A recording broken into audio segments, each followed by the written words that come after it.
Hey, salut tout le monde! Aujourd'hui, à l'épisode, j'ai le privilège de m'entretenir avec Sébastien Lapierre. Sébastien qui a passé à l'histoire il y a quelques années en étant le premier Canadien à partir de la côte du continent antarctique et se rendre jusqu'au pôle sud en autonomie complète. J'espère que ça va être aussi enrichissant pour vous que ça l'a été pour moi. Bon visionnement!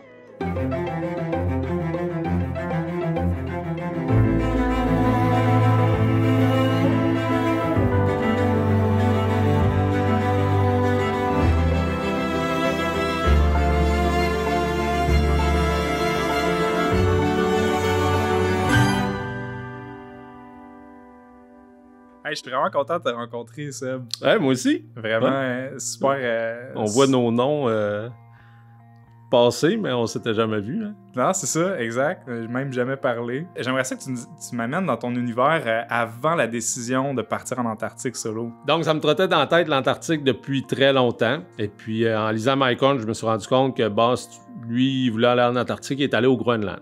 Fait que j'ai commencé à explorer ça, le Groenland. Ça ressemble à quoi?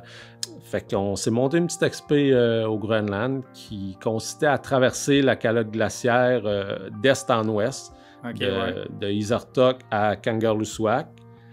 Et puis... qui est une distance de... d'environ 600 km.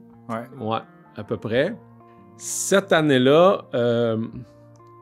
moi et Olivier, on a eu des petits... tous les problèmes logistiques qui peuvent arriver, là, des délais, des pertes de bagages.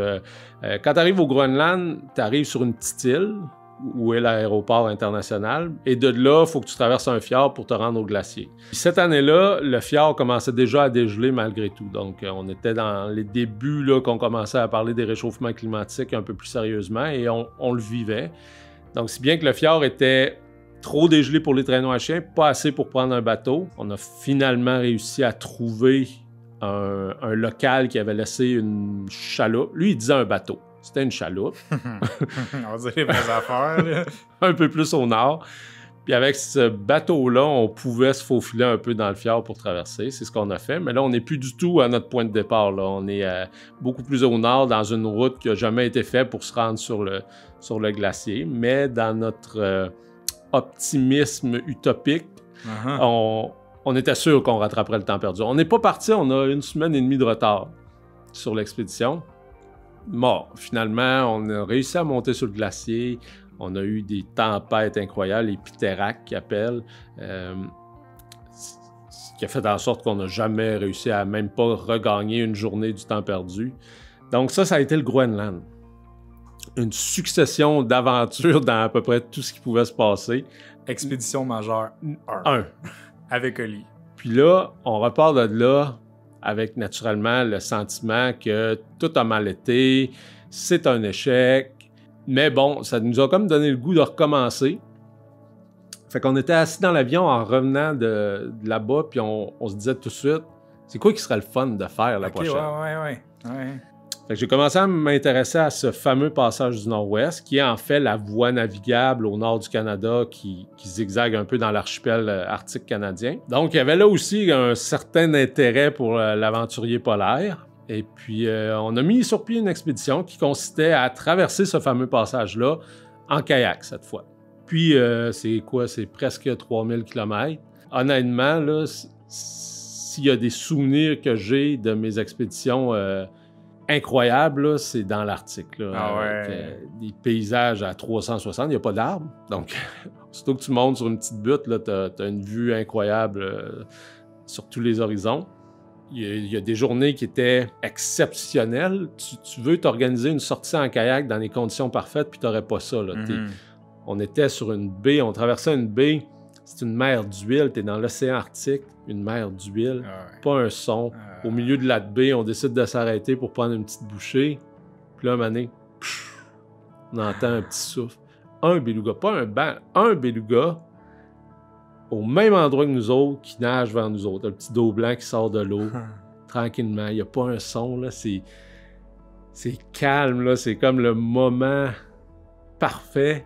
Puis là, le beluga s'en vient vers nous autres, tranquillement. Il passe juste en dessous du kayak en se virant, puis là, tu y vois la face qui te regarde, là, juste en dessous. Puis il repart. Petit intermède. C'était sais, c'était un moment magique, là. T'essaies dans le cap sur Ah les ouais, Sud. là, t'es comme... Cette journée-là, après ça, là, on a pagayé, là, on était comme... On flottait, là. C'était sur un nuage, là. Ouais, parce qu'on flottait pareil en kayak, là, tu sais, c'est ça le principe. C'est une bonne nouvelle. Mais on était vraiment, là, dans... Et, regarde, il n'y a rien qui peut arriver, il n'y a rien qui va nous arrêter aujourd'hui. On a vécu un moment, là, de grâce. Puis à l'inverse, il y a des journées, là, t'es dans un kayak de 22 pieds de long, puis tu montes dans houle, puis ni le nez du kayak dépasse, ni la proue du kayak est dans le fond. T'es dans la vague, là, 22 pieds, ça veut dire la vague à 24, 25 pieds. T'es là-dedans, en kayak, dans l'Arctique. Tu te dis, bah, OK, peut-être qu'aujourd'hui, je prendrais d'autres choses que ça. Ouais. Puis en même temps, tu sais, c'est de la grosse houle. Ça fait que c'est pas comme de la déferlante, c'est pas trop dangereux. C'est impressionnant, là, les premières que tu pognes. On parlait pas beaucoup.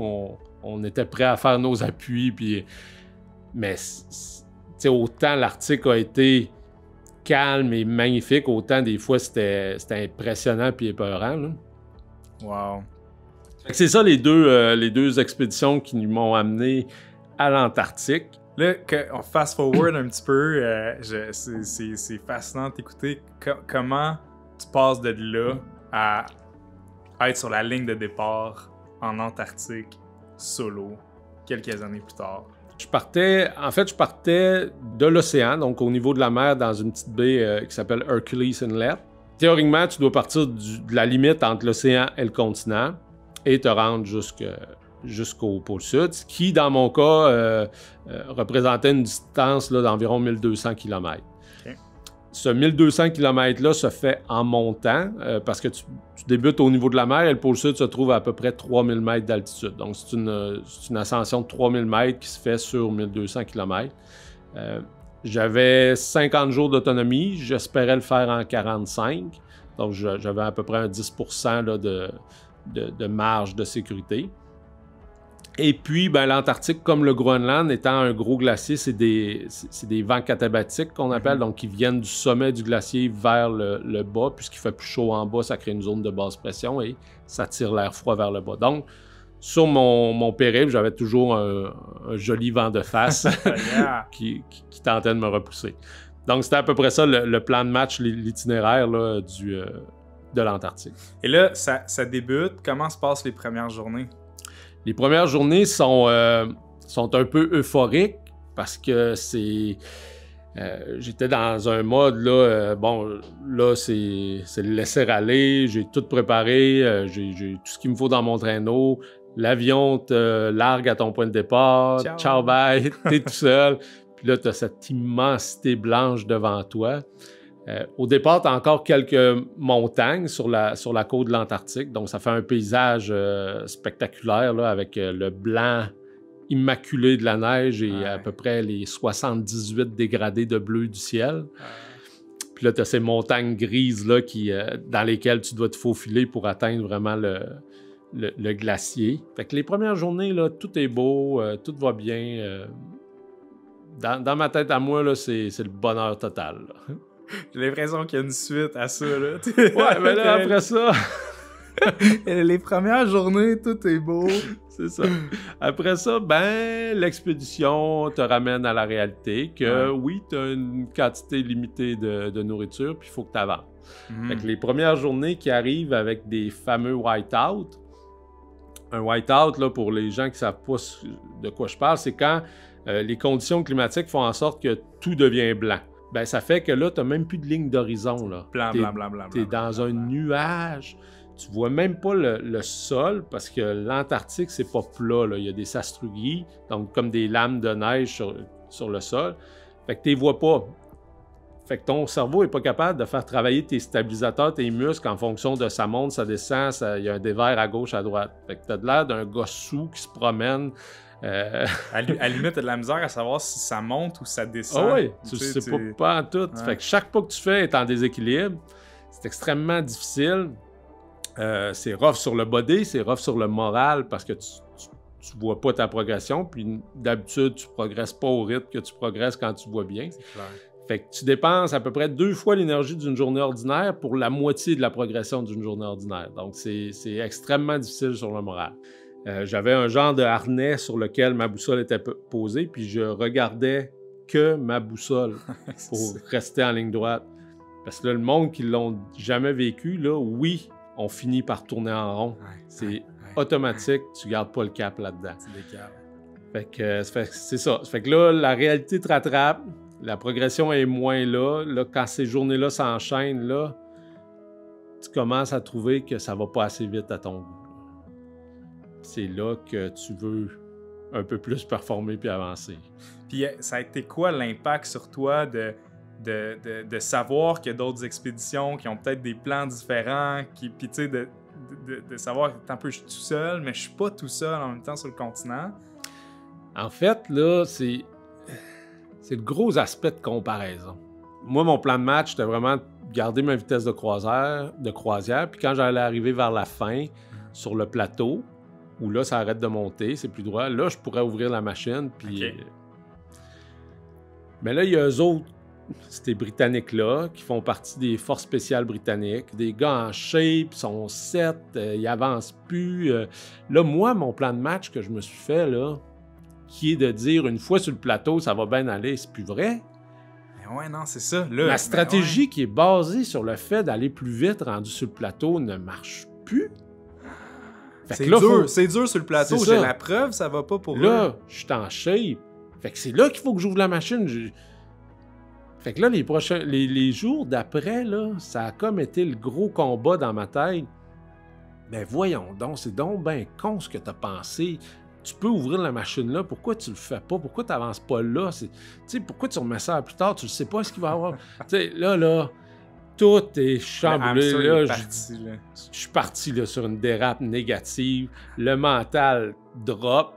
Puis là, plus de mental. Tu n'avances plus. La progression n'est plus là. Ça fait que tu n'avances plus. Le mental drop, c'est une roue qui tourne. Fait que là, je suis dans un cercle vicieux de négativité. Puis le plaisir, c'est comme ton facteur numéro 1. Penses-tu qu'il est encore là, le plaisir? Il n'est plus là, le plaisir. J'ai plus de fun. Je pense juste à scraper mon plan de match. Puis ça a pris vraiment quelqu'un de l'extérieur. J'ai appelé un soir ma conjointe. OK. Puis c'est elle là, qui m'a donné une bonne claque d'en face. Là, là, c'est quoi le problème? Nice. Présentement, là, t'as-tu un problème, là? Non, là, mais là, tu sais, plus tard... Là, ça va-tu bien, tes affaires? Tu manques-tu de bouffe? T'es-tu blessé? T'es-tu en forme? Bon! Pack tes affaires, fais ta journée, puis rendu là, on verra, mais là, t'es encore à 200 km de là. Ouais, t'as raison, là, ça me sert à rien. Bon, ben, ouais, fais ce que t'es allé, va triper, ski en Antarctique, regarde le ciel bleu, puis avance, c'est tout. Comment ta game mentale puis la fin de l'expédition s'est passée avec ce pivot-là?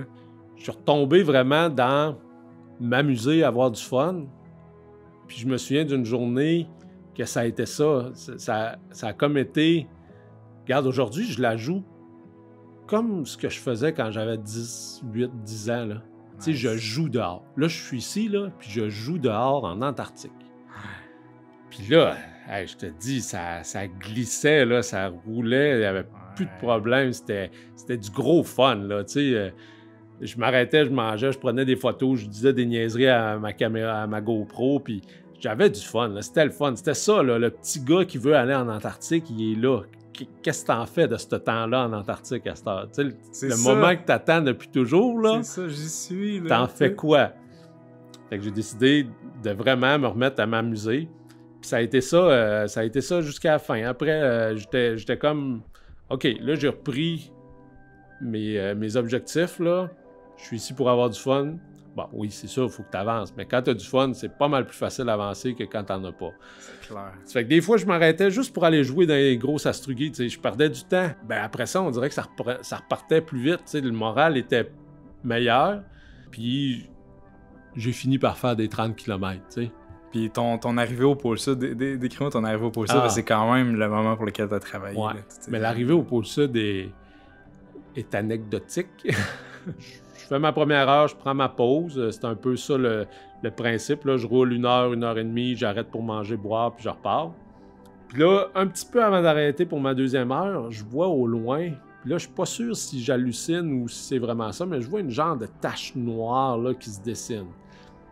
Fait que, bon, je sais que naturellement au pôle Sud, il y a une grosse base de recherche qui est là. Il y a beaucoup d'instruments scientifiques, des télescopes, toutes sortes d'affaires au pôle Sud. Là. On s'imagine que c'est désert, mais tu arrives vraiment dans un autre monde. Ça fait que je me dis, c'est peut-être la base américaine que je vois. Mais j'hésite encore, c'est pas clair. Ça fait que je prends ma pause vite, je repars. Puis là, au cours de la 3e heure, je me rapproche, puis là, ça se dessine, puis c'est bel et bien la base américaine du pôle Sud. Fait que là en moi, là, ça commence déjà à monter. Hey, là, ça veut dire que t'as pas mal réussi, là. T'arrives au pôle Sud, c'est ton objectif final. C'est ça que t'entrevois depuis 42 jours. Et là, elle est en avant de toi. Puis bon, au départ, c'était pour me réchauffer, mais là, c'était comme l'excitation de la finale, là, le petit boost que t'as, justement, quand tu cours un marathon, que tu vois la ligne d'arrivée, ben là, le pace, il augmente un petit peu parce que tu sais que c'est fini, puis qu'après ça, tu souffres plus. Fait que j'ai continué, puis finalement, rendu à mi-chemin, ben j'avais fait un petit peu en moins de temps que prévu la distance. Puis là, je me disais, hey, c'est pas vrai que je vais mettre ma tente ici. Quand je vois la ligne d'arrivée, là, je serais pas capable de passer une nuit à voir le point pour lequel je me bats contre les éléments depuis 42 jours. Fait qu'à mi-chemin, j'ai comme continué. Puis j'ai fait, sérieusement, cette journée-là, ça a été le 32 km le plus rapide de toutes mes statistiques. Là, toute l'histoire. Toute l'histoire de Sébastien Lapierre. Puis je suis arrivé au pôle Sud. Mais quand j'ai touché le marqueur, il y a comme quelque chose de spécial avec ce marqueur-là. Là. Je m'en souviens, je voulais faire une petite vidéo de mon arrivée. Puis j'étais comme juste... Il n'y a rien qui est sorti. C'était des larmes, des rires. Nice. Tout sortait croche. Nice. Mais c'était intense. Là. Tu mets la main sur le marqueur, puis...